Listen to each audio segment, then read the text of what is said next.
Hello friends, welcome to today session. Hope you all are doing well. So आज हम बात करेंगे hydro electric power plant के बारे में। हाइड्रो इलेक्ट्रिक पावर प्लांट में बेसिकली हम वाटर की काइनेटिक एनर्जी को कन्वर्ट करते हैं मैकेनिकल एनर्जी में with the help of turbine, and उसके बाद जनरेटर के इलेक्ट्रोमैग्नेटिक इंडक्शन के प्रोसेस के द्वारा वो इलेक्ट्रिसिटी में कन्वर्ट हो जाती है और फर्दर वो सप्लाईज के लिए चली जाती है। तो हाइड्रो इलेक्ट्रिक पावर प्लांट में फ्यूल का वर्क करता है वाटर को हम एक हाइट से स्ट्राइक कराते हैं टरबाइन पे, जिससे कि वो हाई प्रेशर वाटर टरबाइन करता है जब स्ट्राइक पे और ब्लेड्स रोटेट होती हैं, तो उस टाइम पे जो वाटर में अवेलेबल काइनेटिक एनर्जी होती है वो कन्वर्ट हो जाती है मैकेनिकल एनर्जी में, और उसके बाद जनरेटर की हेल्प से हम उसको इलेक्ट्रिसिटी प्रोड्यूस करके फर्दर सप्लाईज में भेज देते हैं। तो इसमें फ्यूल का काम करता है वाटर। हमारी जो टरबाइंस बेसिकली यूज होती हैं हाइड्रो इलेक्ट्रिक पावर प्लांट में वो होती हैं Kaplan turbine, Francis, et cetera turbine, Pelton turbine भी। तो एक बार इसका कंस्ट्रक्शन और वर्किंग प्रिंसिपल समझ लेते हैं with the help of this diagram, जो कि मैंने खुद बनाया है, जो कि एक फ्लो डायग्राम है जो हेल्प करेगा आपके एग्जाम में टाइम सेविंग के लिए। तो आइए समझते हैं। इसमें आप अपने हिसाब से किसी तरह की चेंजेस कर सकते हैं एज पर योर कन्वीनियंस।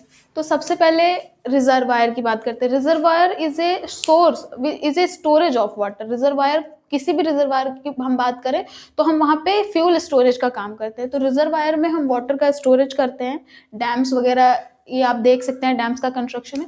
यहाँ से हमारा हाइट से जब water with high pressure strike करता है हमारी टरबाइन पे, तो टरबाइन रोटेट करती है और इलेक्ट्रिसिटी जनरेट होती है। वाटर हाइट से स्ट्राइक करता है तो ये काफ़ी हाई प्रेशर रहता है।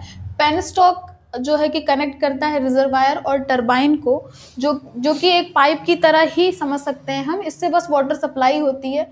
सर्ज टैंक हम यूज़ करते हैं। सर्ज टैंक का एक बहुत ही स्पेसिफिक रोल होता है हमारे हाइड्रो इलेक्ट्रिक पावर प्लांट में, जो हैमरिंग होती है वाटर की। जब वाटर यहाँ से प्रेशर से आता है और यहाँ पे वॉल पे स्ट्राइक करता है, यहाँ पे हम गवर्निंग डिवाइस यूज़ करते हैं। गवर्निंग डिफरेंट टाइप्स की होती हैं, मैं उस पर सेपरेट वीडियो बनाऊंगी।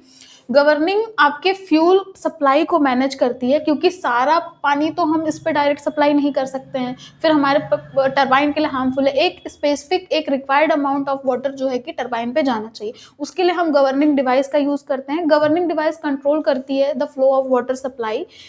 हाई स्पीड और लो स्पीड को भी गवर्निंग ही कंट्रोल करती है, ये हम गवर्निंग में देखेंगे।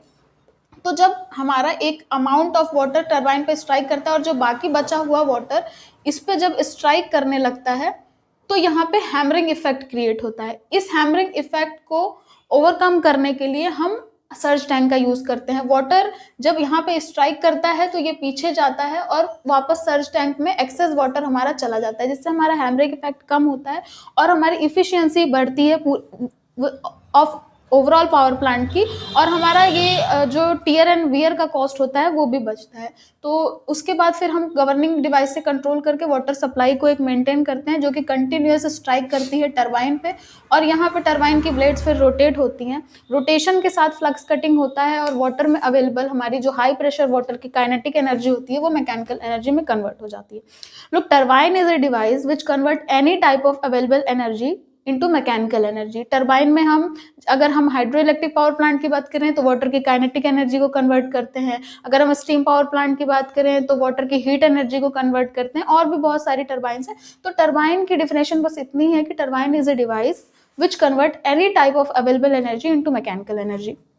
उसके बाद यहाँ पे प्रोड्यूस हुई मैकेनिकल एनर्जी को फर्दर जनरेटर में भेज दिया जाता है। जनरेटर में फ्लक्स कटिंग होता है और इलेक्ट्रोमैग्नेटिक इंडक्शन के प्रोसेस के थ्रू हमारी जो मैकेनिकल एनर्जी होती है वो कन्वर्ट हो जाती है इलेक्ट्रिकल एनर्जी में, और उसके बाद सारे सिस्टम के थ्रू आगे हम इसको फर्दर सप्लाई कर देते हैं। हाउसेज वगैरह में बहुत सारे कंस्ट्रक्शन होते हैं उसमें।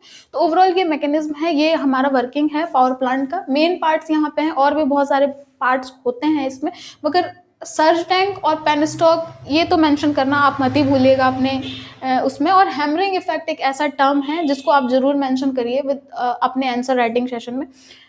मैं एक शॉर्ट वीडियो के थ्रू हैमरिंग इफेक्ट को एक्सप्लेन करके अपलोड कर दूंगी अपने चैनल पे, जहाँ से आपको ईजी हो जाएगा। तो hope you all guys relate with this you find this video helpful for your exam purpose. तो आज के लिए इतना ही करते हैं, फिर कंटिन्यू करेंगे अपने अगले वीडियो में। तब तक के लिए थैंक यू।